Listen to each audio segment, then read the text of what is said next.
মই আজি বহুত সুখী প্ৰীতম, ফাইনেলি আমাৰ বিয়াখন হ'বগে। মই তোমাক কৈছিলোঁ নহয় অকণমান সময় ধৈৰ্য ধৰা বুলি। ধৈৰ্য ফল সদায় মিঠা হয়, দেখিলা নহয় এতিয়া। মোক মাফ কৰি দিবা, মই মিছাতে তোমাৰ ওপৰত ইমান খং কৰিলোঁ। তুমিহে মোক বিশ্বাস কৰা নাছিলা। মই দেখোন তোমাক কৈছিলোঁ প্ৰিয়া যে মই তোমাক সঁচা অন্তৰে ভাল পাওঁ আৰু তোমাক মই মোৰ নিজৰ পত্নী কৰিব বিচাৰোঁ। ইমানখিনি বিশ্বাস দিয়াৰ পাছতো তুমি মোক বিশ্বাস কৰা নাছিলা। হ'ব দিয়া, মই কৈছোঁ নহয় মোৰ ভুল হৈ গ'ল বুলি। হ'ব দিয়া, মই এতিয়া যাওঁ, মোৰ বহুতকেইটা কাম কৰিবলগীয়া আছে। হ'ব যোৱা বাৰু। প্ৰীতম ৰাজখোৱা, তই ভাবিছ তোৰ দৰে ময়ো তোক পাগলৰ দৰে সঁচা অন্তৰে ভাল পাওঁ, কিন্তু তইতো নাজানোৱে মই তোৰ লগত এয়া প্ৰেমৰ নাটক কৰিছো, নাটক। যেতিয়ালৈকে তই আৰু তোৰ ঘৰৰ মানুহবোৰ, বিশেষকৈ তোৰ মাৰে কৰা বেয়া কামবোৰ, অৰ্থাৎ ছোৱালীবোৰৰ জীৱন ধ্বংস কৰা কামবোৰৰ প্ৰত্যুত্তৰ মই দিব নোৱাৰোঁ, তেতিয়ালৈকে মই এই নাটকখন কৰিয়েই যাম। তোৰ কাৰণে, তোৰ মাৰৰ কাৰণে মই মোৰ প্ৰিয় বান্ধৱীক হেৰুৱাইছোঁ। যিদিনাই মই তহঁতৰ ওপৰত মোৰ বান্ধৱীৰ মৃত্যুৰ বাবে প্ৰতিশোধ ল'ব পাৰিম, সেইদিনাই মোৰ বান্ধৱীৰ আত্মাই শান্তি পাব। এবাৰ, মাত্ৰ এবাৰ তোৰ পত্নী হৈ সেইখন ঘৰলৈ মোক যাবলৈ দে। সেই সুযোগটো লোৱাৰ পাছতেই চাবি তহঁতৰ লগত মই কি কৰোঁ। তাইৰ বাপেকে তহঁতি দাবী কৰা সম্পূৰ্ণ টকাকেইটা দিব নোৱাৰাৰ কাৰণেই বিয়ালৈ মাত্ৰ দুদিন থাকোঁতে তহঁতে সেই বিয়াখন ভাঙি পেলাইছিলি, যাৰ অপমানৰ বাবে মোৰ বান্ধৱীয়ে আত্মহত্যা কৰিলে। আৰু এই কথা কি মই পাহৰি পেলাম? তহঁতে কৰা এই ভুলৰ শাস্তি তহঁতে পাবই লাগিব। টকাৰ বিনিময়ত তহঁতে যি অকণমান খুঁত থকা ছোৱালীবোৰক বিয়া কৰোৱাৰ প্ৰতিশ্ৰুতি দিয়, আৰু টকা নাপালে বিয়া ভাঙ, নাইবা টকা লৈ বিয়া কৰাই আকৌ এনেকৈ এৰি দিব পাৰ, তাৰ হিচাপ কি মই নলোৱাকৈ এৰিম? মিষ্টাৰ প্ৰীতম, আৰু লগতে তোৰ সেই লুভুনি মাজনী, তহঁতে সাজু হৈ থাক। তহঁতে ভাবিছ তহঁতৰ ঘৰলৈ এজনী লক্ষ্মী বোৱাৰী নিবি, নিজৰ মৰমৰ পত্নী নিবি, কিন্তু তহঁতি ভাবিয়েই পাত্তা নাপাবি তহঁতৰ ঘৰলৈ যে একুৰা জুই গৈছে, জুই। আজিৰ পৰা আমি আইনগতভাৱেও ইজনে সিজনৰ পৰা পৃথক হ'লোঁ। মোৰ ডিভোৰ্চৰ কামটো কমপ্লিট হ'ল যেতিয়া এতিয়া আৰু কোনো চিন্তা নাই। মোৰ পৰহিলে বিয়া, গতিকে এতিয়া আৰু তুমি যদি বিচাৰাও তেতিয়াও একো অনিষ্ট কৰিব নোৱাৰা। আপুনি কি ভাবিছে আপুনি বিয়া কৰিবলৈ ওলালে মই আপোনাক হাতে ভৰিয়ে ধৰি বিয়া নকৰিবলৈ কাকুতি মিনতি কৰিম? নাই, আপুনি সেইটো অকণো চিন্তাই নকৰিব, মই সেইটো কেতিয়াও কৰিবলৈ নাযাওঁ। মই আপোনাক সেইদিনাখনেই মোৰ দেহ মনৰ পৰা আঁতৰ কৰি দিছিলোঁ, যিদিনাখন মই আপোনাক আপোনাৰ ঘৰখনক একেবাৰে এৰি থৈ আহিছিলোঁ। আপুনি এতিয়া এজনী কি 10জনী ছোৱালীক বিয়া পাতিলেও মোৰ কোনো আপত্তি নাই। ক'বওতো নোৱাৰি, এনেও তোমালোকৰ দেউতা ঢুকোৱাৰ পাছত তোমালোকৰ একেবাৰে অৱস্থাই নাইকিয়া হ'ল, চলিবলৈও টকাকেইটা নোযোৰা হ'ল। কি ঠিক, মোৰ বিয়াৰ পাছত তুমি টকাৰ কাৰণে পুলিচ চলিচ লৈ গৈ কিবা দিগদাৰ কৰিবওতো পাৰা। বৰ হাঁহি উঠা কথা ক'লে কিন্তু আপুনি। টকাৰ কাৰণে মই আপোনালোকৰ ওচৰলৈ যাম? মই টকা লোভী কোন? আপোনালোক। টকাৰ কাৰণে আমাৰ লেখীয়া অকণমান খুটি নাটি থকা ছোৱালীক বিয়া কৰাব কোনে বিচাৰে? আপোনালোকে। আৰু টকা বিচাৰি যাম বুলি কৈছে খাক আমাক। বৰ হাঁহি উঠা কথা ক'লে কিন্তু। শুনি লওক, আমিবোৰ নাখাই মৰি যাম, কিন্তু আপোনালোকৰ দৰে ইমান ঘৃণনীয় কাম, ইমান তললৈ যোৱা কাম কেতিয়াও কৰিব নোৱাৰোঁ। সেইটো কাম কেৱল আপোনালোকে কৰিব পাৰে। আৰু মই বেছিকৈ বেয়াকৈ কোৱাৰ আগেয়ে ইয়াৰ পৰা ওলাই যাওক। যোৱাৰ আগতে এটা কথা শুনি যাওক, মোৰ গৰ্ভত সন্তান আছে, আৰু সেইটো আপোনাৰ সন্তান। যিহেতু আপুনি এই সন্তানটোৰ বাপেক, সেইকাৰণে আপুনি জানি থবৰ বাবে কথাষাৰ ক'লোঁ, কিন্তু এইটো নাভাবিব যে এই সন্তানটোৰ বাহানা লৈ মই আপোনাক টকা বিচাৰিম। ভৱিষ্যতে যাতে ইয়াৰ অধিকাৰ বিচাৰিবলৈ চেষ্টা নকৰে, কথাষাৰ মনত ৰাখিব।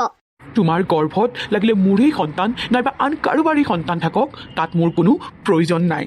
এই সন্তানটোৰ অধিকাৰ নাইবা দায়িত্ব ল'বলৈ মই আগ্ৰহী নহয়, এইটোও মোৰ শেষ কথা। যাওক আপুনি আপোনাৰ ৰাস্তাত, আৰু মই মোৰ ৰাস্তাত। প্ৰীতম গ'লগৈ নেকি? মই তালৈ চাহ বনাইছিলোঁ। নাই মা, এনেকুৱা মানুহৰ কাৰণে তোমাৰ সেই অমূল্য সময়খিনি নষ্ট নকৰিবা। তুমি বনাই থৈ অহা চাহপানীকণৰ চাহপাতকেইটাৰ যিমান মূল্য, তাতকৈ এইবোৰ মানুহৰ মূল্য অতি নগণ্য। কি হ'ল আকৌ তোৰ এনেকৈ জকি অহা দি আহিছ যে? মই ভাবিছিলোঁ মই যিদিনাখন ঘৰৰ পৰা আহিছিলোঁ সেইদিনাখন এই মানুহজনে মোৰ ওচৰত যেনেকৈ হাত জোৰ কৰি ক্ষমা খুজিছিল, এই মানুহজনৰ মানসিকতা অকণমান ভাল হৈছে নেকি? কিন্তু নাই মা, মই ভুল আছিলোঁ। এনেবোৰ মানুহৰ মানসিকতা কেতিয়াও ভাল হ'ব নোৱাৰে। কুকুৰৰ নেজ যি বেকাই তাক হাজাৰ পুতি থলেও চিধা হ'ব নোৱাৰে। এই মানুহজনে আমাকো সিহঁতৰ দৰে টকা লবি বুলি ভাবিছিল। কিজানি আমি এই বেয়া অৱস্থাটোৰ কাৰণে তেওঁৰ ওচৰলৈ টকা বিচাৰি যাওঁ তাক লৈ ভয় কৰি আছিল। কি তাৰ ইমান সাহস আমাৰ বিষয়ে এনেকৈ ভাবিব পাৰে? খাবলৈ নাপাই মৰি যাম, কিন্তু সিহঁতৰ দৰে এনেকুৱা নিজ কাম আমি কেতিয়াও কৰিব নোৱাৰোঁ। তই মোক আগতীয়াকৈ নকলি কেলে? মই তাক ভালকৈ ঘৰলৈ যোৱা ৰাস্তাটো দেখুৱাই দিলোহেঁতেন নহয়। হ'ব দিয়া মা, এইজন মানুহৰ লগত নাইবা সেইখন ঘৰৰ মানুহৰ লগত আমাৰ আৰু এতিয়া কোনো সম্পৰ্ক নাই। আমাৰ মনৰতো কোনোদিন মিল হোৱা নাছিলেই, আজি একেবাৰে আমি কাগজে পত্ৰেও বিচ্ছেদ হ'লো মা।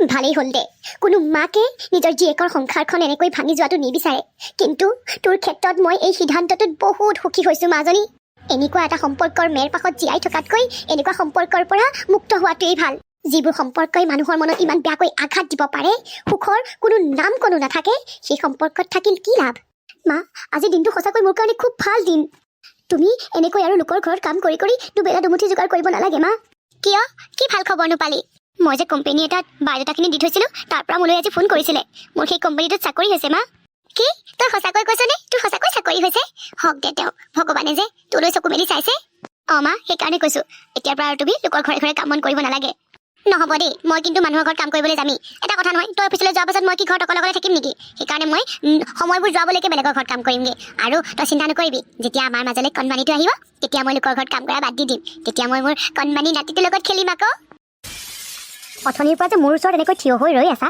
নাজানা নেকি বিয়া হৈ অহাৰ পাছত যে প্ৰথম শাহুৰ ভৰি চুই সেৱা ল'ব লাগে বুলি নে সেইকণ জ্ঞান মা দেউতাই দিয়ে নপঠিয়ালে নাই মা এই তেনেকুৱা একো কথা নহয় মানে এই এখন ঘৰলৈ প্ৰথম আহিছে আৰু তোমাক প্ৰথম লগ পাইছে যে সেইকাৰণে অকণমান নাৰ্ভাছ কৰিছে দিয়াচোন প্ৰিয়া ব'লা আমি দুইটাই গৈ মাক সেৱা কৰোঁগৈ প্ৰীতম মোৰ মূৰটো ইমান ঘূৰাইছে কি হৈছে জানো মোক সোনকালে ৰুমলৈ লৈ বোলাচোন অঁ কি হ'ল আকৌ তোমাৰ নাজানো প্ৰীতম কিবা দেহাটো খুব দুৰ্বল লেখীয়া লাগিছে পৰি যাম এতিয়া বোলাচোন ৰুমলৈ লৈ বোলা অঁ ব'লা অকণমান আৰাম কৰি দিবা ভাল হৈ যাব তেতিয়া কি ভাবিছিলি মই তোৰ লেখীয়া মানুহ এগৰাকী ভৰি চুই সেৱা ল'ম এয়া ভুল ভাবিছ তহঁতৰ ওচৰলৈ মই সেৱা কৰিবলৈ অহা নাই তহঁতৰ লখিমী বোৱাৰী মৰমৰ পত্নী নাইবা মৰমৰ নৌবজনী হৈ অহা নাই মই এইখন ঘৰলৈ আহিছোঁ তহঁতক ধ্বংস কৰিবলৈ আৰু আজি এই ধ্বংসৰ আৰম্ভণি ব'লা প্ৰীতম মোক সোনকালে ৰুমলৈ লৈ বোলা ব'লা বেছিকৈ গাটো বেয়া লাগিছে যদি কোৱা নহ'লে ডক্টৰকে মাতি দিওঁ নাই নালাগে ডক্টৰক মাতিব অকণমান ৰেষ্ট ল'লে ভাল পাই যাম ভণ্টি গৰম পানী এগিলাচ লৈ আনচোন আৰু নিমখখন লগত দি আনিবি